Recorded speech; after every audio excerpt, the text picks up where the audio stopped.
नामाचं महत्त्व. रामकृष्ण हरी नामाची दिव्य शक्ती. जय जय जय रामकृष्ण हरी. वैष्णव हो. भक्ती, नामस्मरण आणि विठ्ठल प्रेमाच्या या पवित्र प्रवासात तुमचं मनापासून स्वागत आहे. मी आहे डॉक्टर ऐश्वर्या आणि आज आपण जाणून घेणार आहोत हरिनामाचं महत्त्व. मित्रांनो, या जगात माणूस अनेक गोष्टी मागे धावत असतो. पैसा, यश, मान, सन्मान, सुख.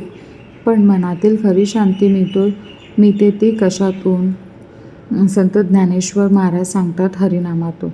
हरिनाम म्हणजे काय? हरी म्हणजे परमेश्वर, विठ्ठल, श्रीकृष्ण आणि नाम म्हणजे त्यांचं पवित्र स्मरण, म्हणजेच देवाचं प्रेमाने घेतलेलं नाव म्हणजे हरिनाम.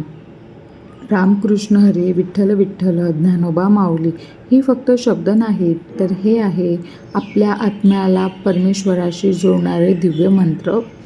संतांनी हरिनामाला इतकं महत्त्व का दिलं आहे?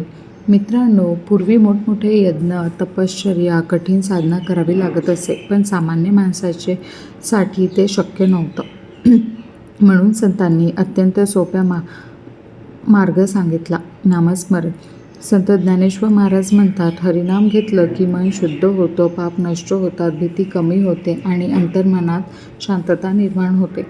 रामकृष्ण हरी या नामाचं मागचं रहस्य काय? वैष्णव हो. वारकरी संप्रदायात रामकृष्ण हरी या नामाला अत्यंत पवित्र मानलं जातं. राम म्हणजे सत्य आणि धर्म, कृष्ण म्हणजे प्रेम आणि ज्ञान, हरी म्हणजे दुःख दूर करणारा परमेश्वर. मित्रांनो, जेव्हा भक्त प्रेमाने रामकृष्ण हरी म्हणतो, तेव्हा त्याच्या मनातील नकारात्मक विचार हळूहळू कमी होऊ लागतात. हरिनाम आणि मनाची शांतता. आजच्या काळात माणूस मानसिक तणावाने खूप त्रस्त आहे. मोबाईल, स्पर्धा, नैराश्य, भीती यामुळे मन अस्थिर राहतं. अशा वेळी हरिनाम मनाला शांत करतं. मित्रांनो, जेव्हा आपण काही मिनिटं डोळे बंद करून विठ्ठल विठ्ठल म्हणतो, तेव्हा मनामध्ये वेगळीच अनुभव मिळतो. विज्ञान आणि नामस्मरण. आज अनेक संशोधनामध्येही सांगितलं जातं की मंत्रजाप, ज्ञान, सकारात्मक शब्द यामुळे मन शांत होतं आणि तणाव कमी होतो. संतांनी हे शेकडो वर्षांपूर्वी सांगितलं होतं. हरिनाम हे फक्त अध्यात्म नाही, तर ते मनाला शांत करणारं, हील करणारी शक्ती आहे. वारीमध्ये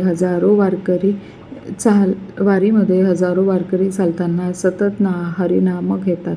ज्ञानोबा, तुकाराम, रामकृष्ण हरी, टाळांचा नाद, मृदुंगाचा ताल आणि विठ्ठल नामाचा गजर.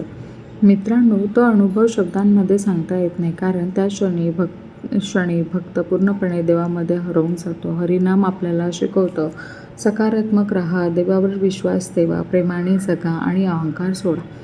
जेव्हा माणूस रोज नामस्मरण करतो, तेव्हा त्याच्या विचारांमध्ये बदल होऊ लागतो. राग कमी होतो, मन शांत होते आणि जीवनामध्ये भक्तीचा प्रकाश निर्माण होतो.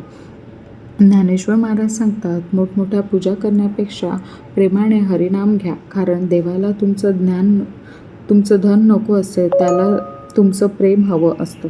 वैष्णव हो. हरिनाम म्हणजे भक्तीच्या श्वासामधील विठ्ठल आणि अंतर्मनातील शांती आहे. आजचा भाग इथेच थांबवूया. पुढच्या भागात आपण जाणून घेणार आहोत वारकरी परंपरा आणि हरिपाठ. तोपर्यंत रामकृष्ण हरी म्हणा, विठ्ठलाचं नामस्मरण करा आणि भक्तीचा प्रकाश आपल्या मनामध्ये जिवंत ठेवा. जय हरी विठ्ठल, जय हरी विठ्ठल, जय ज्ञानेश्वर माऊली.